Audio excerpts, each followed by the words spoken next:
All right, good morning, people of YouTube. So this time we're back again with another fun deck profile. This time we have none other than Imperialdramon and Bt12. So this deck got a lot of new support, got a whole new combo that's absolutely broken, and it makes the deck really, really strong. It has a lot of good matchups into a lot of the format, and it makes it so that way, even if you are set to just one memory, if you have even a mediocre amount of setup, you can do some really, really insane things. Like, let's say you're set to one memory and you have any sort of rookie with the end of turn DNA Digivolve effect with a champion on top of it, and then like the Davis in play, right? So you're set to one memory, you promote this, you go up to 2 off the Davis. You hard slam the other level 4, put your opponent to 2. End of turn with this effect, you DNA Digivolve into the Dino Beamon or something.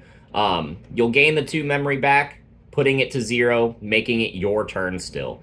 Then you can do all sorts of things by like swinging with this, tapping the Davis, being able to evolve into the Dragon mode mid-attack.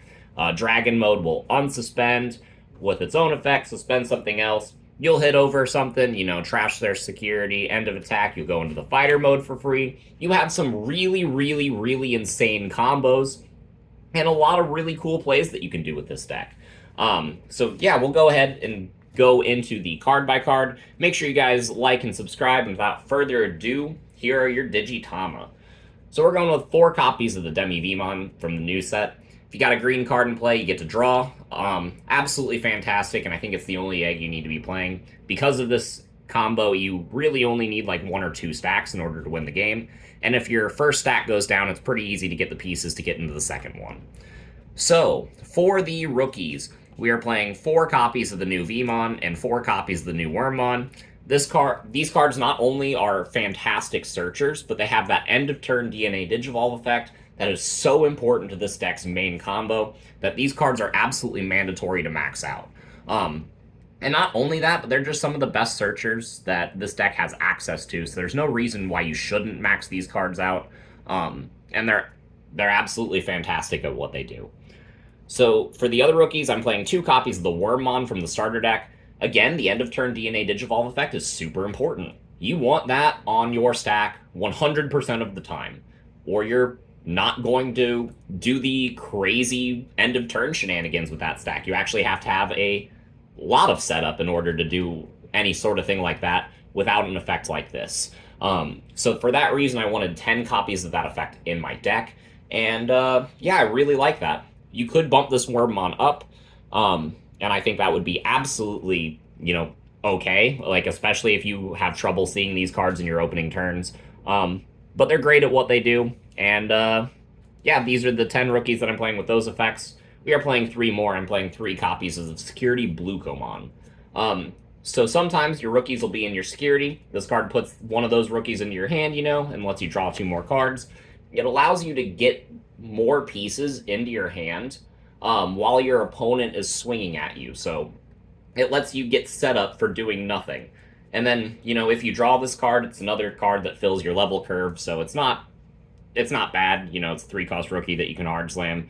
But the passive gaining cards to your hand is something that's absolutely fantastic and something that I felt like this deck really benefited from. So I do like the 3 copies of the Blucomon here, giving us our 13 rookies.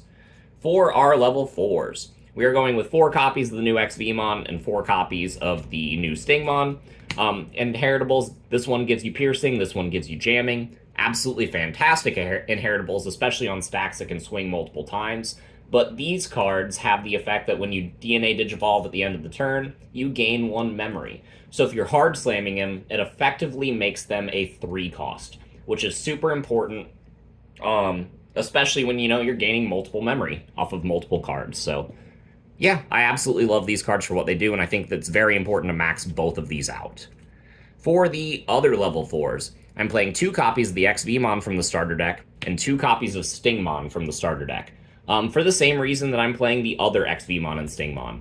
So like I said, if you're playing this for 4 and gaining 1 memory back, essentially making it a 3-cost, then by playing this for a reduced cost, making it just a 3-cost is effectively equally as valuable, making you have essentially 6 copies of both of the new XVmon and Stingmon. They just give you slightly different inheritables. This one will let you draw cards every time you attack, which in a deck that can attack multiple times is pretty dumb.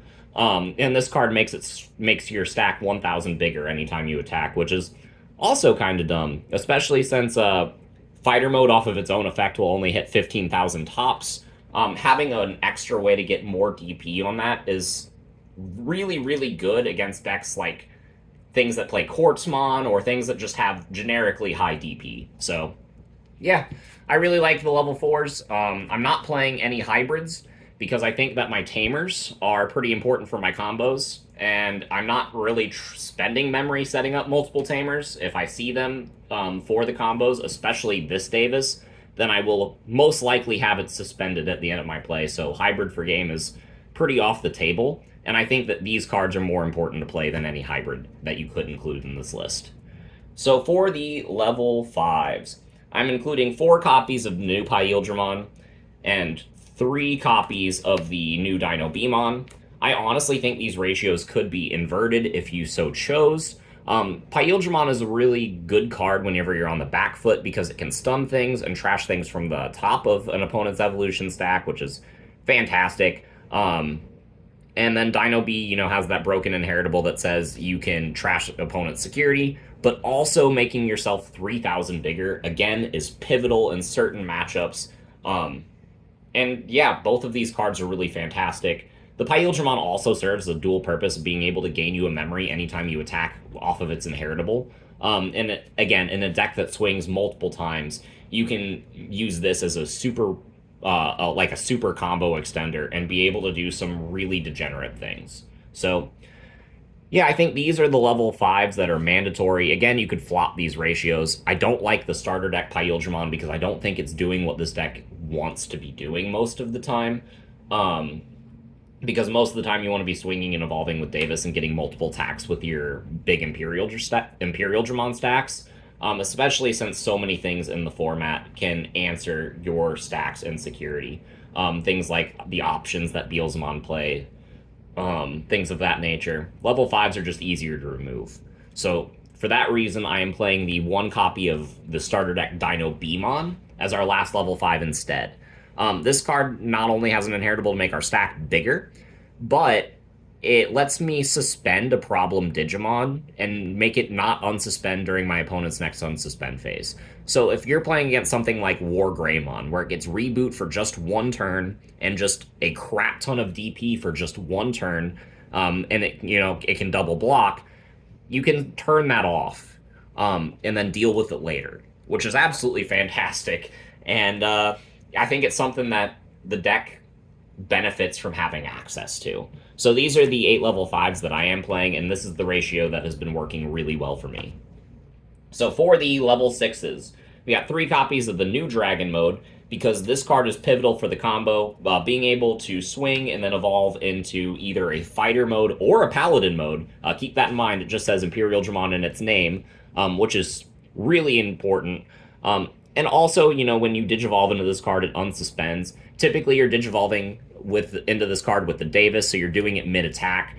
So you can trigger the things like the Imperialdramon and the Dino B inheritables on the first check, and then be able to, be unsuspended, and then digivolve into the fighter mode, and then have something with security tack up and blocker going into the next turn. So we're playing 3 copies of the new Dragon mode and 3 copies of the new Fighter mode because those are our main combo pieces. And this is just how the deck plays now. The Fighter mode is also like a really good control card because it just can bottom deck something. It's a big blocker. It's like 15,000 and it's really nice. It's just a great card. So this deck can just be super aggressive, but whenever it's put on the back foot, it can just make really good defensive plays as well.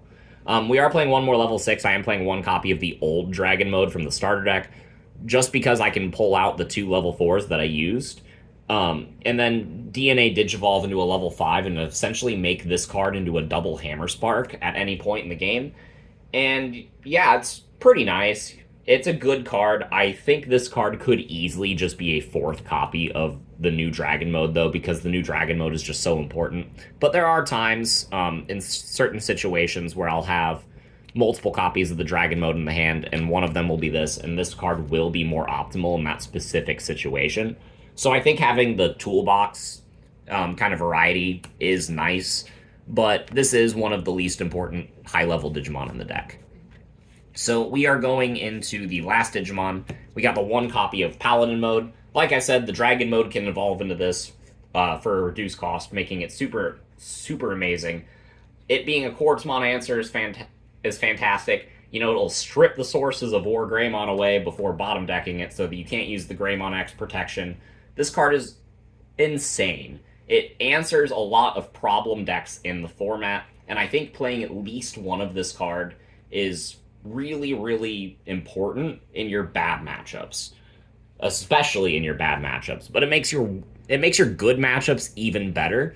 So, like, it's a card that you're just never punished for playing, in my opinion, and it's absolutely great. Plus, the new Vmon and Wormmon just say Imperialdramon card, so you can just add this off of those when typically with your old searchers, this card would just go straight to the bottom of the deck.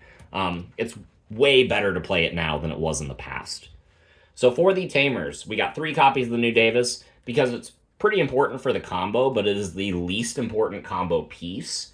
So you can still go off without this card, and that's the only reason I'm playing 3 instead of 4.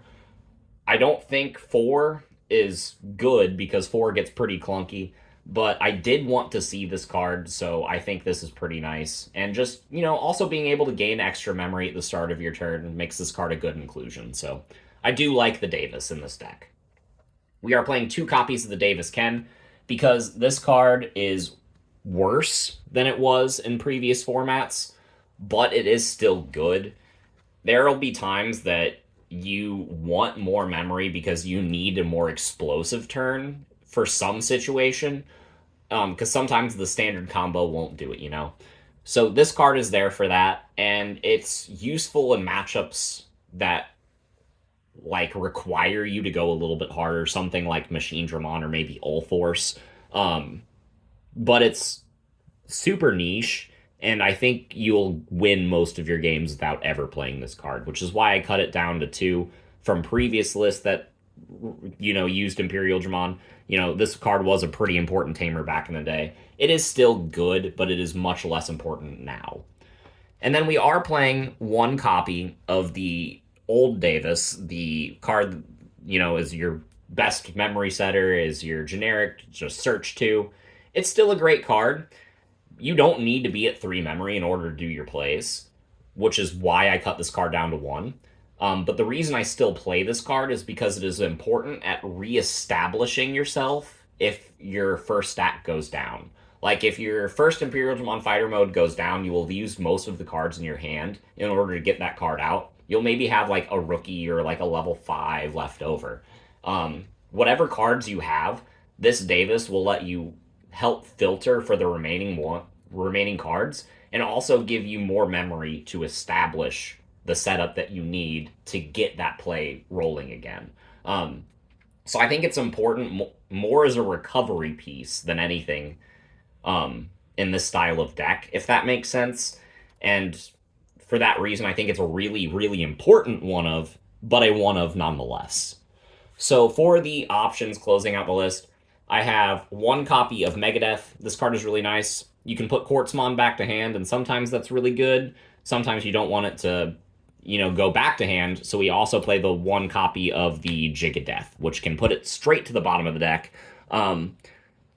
These cards are really, really good into, like, high velocity matchups, like something like Beelzemon. If they hit a Megadeth off their Beelza X and they don't get the Impmon deletion, or, you know, you Megadeth a Balmon, they're going to be set back quite a bit because, you know, they can recover their stack pretty easily. The Gigadeth serves the same purpose, but you can use this card more effectively whenever they Quartzmon you, because you're typically going to be at a lot of memory, and you just want that card to go away because being able to not unsuspend really, really hurts this deck. And then we do have a 50th card. We just have the 1 copy of Hammerspark.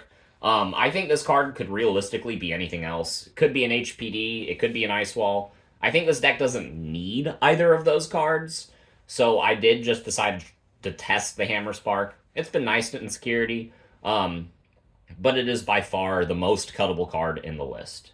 But yeah, that's what I have to say about Imperialdramon. It's a very, very strong deck this format. I actually think it could win a regional or, at least top, just because it has a lot of good matchups into this Bt12 format. So let me know what you think in the comments down below, and we will see you guys in the next video. Bye, everyone.